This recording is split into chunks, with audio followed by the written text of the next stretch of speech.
Question 4. Question 4 is relations and functions. It says the function f and g are defined as follows. So find g of 1 over 3. So where x is, in g of x, you put 1 over 3. So 3 times 1 over 3 minus 1. 3 times 1 over 3 is 1 minus 1, which is 0. That's it. The g of 1 over 3 is equal to 0. Done.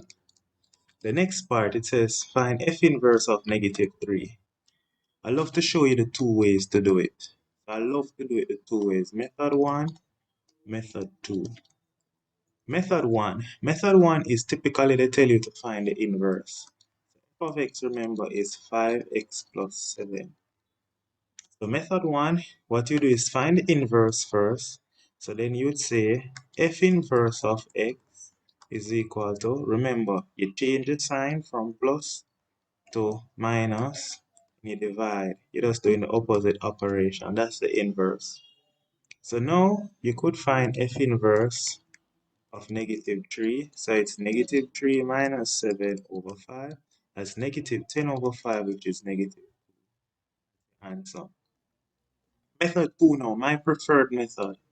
Now, if f inverse of negative 3, right, if that is equal to, we don't know, if that is equal to, let's call it p, then what we're then saying is f of p then is negative 3. That's what we're saying, using what we call the inverse law. So in that case, we're solving f 5p plus 7 equal to negative 3. So 5p equal negative 3 minus 7. So 5p equal negative 10. And so p is divide both sides by 5, we get our negative 2. So that is the answer. So therefore, f of negative 3 is equal to negative 2. So as I said, this is my preferred way. You don't have to do it this way. I prefer method 2 on the right. Wow!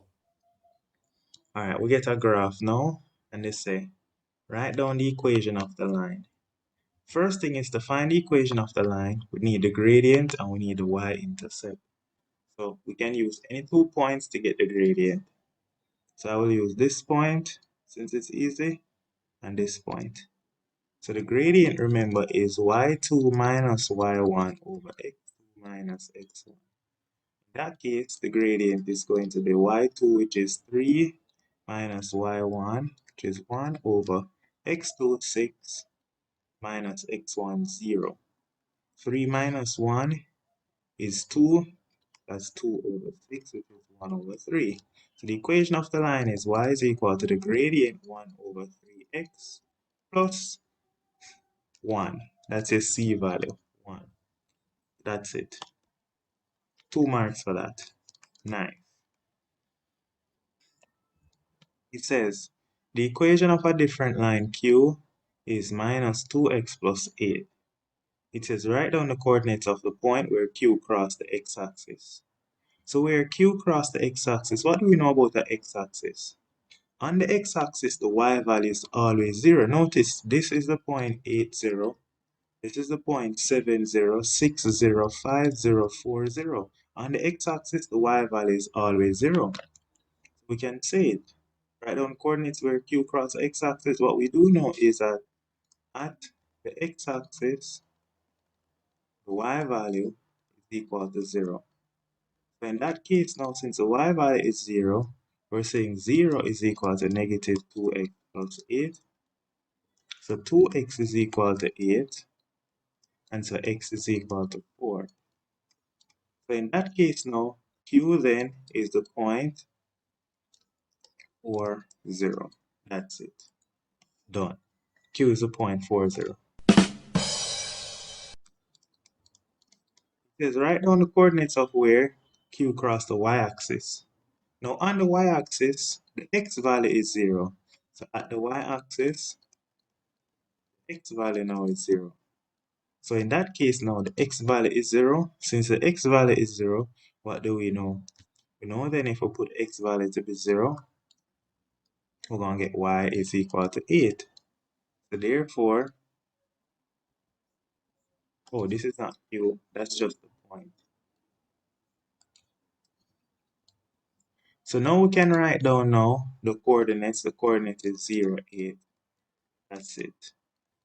It says on the grid, draw the line Q. So remember, I passed through 4, 0, and 0, 8. So 4, 0, and 0, 8, we're going to draw a line passing through 4, 0, and 0, 8. So 4, 0, x is 4, y is 0, and 0, 8.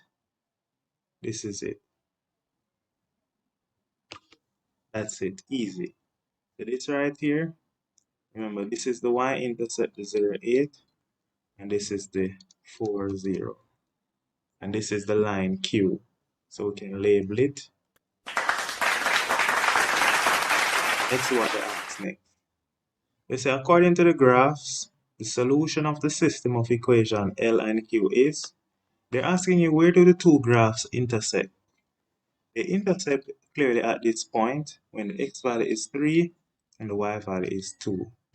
So they intersect at the point 3, 2. Because remember, the x point comes first, the y point comes second. And we fix. That's it.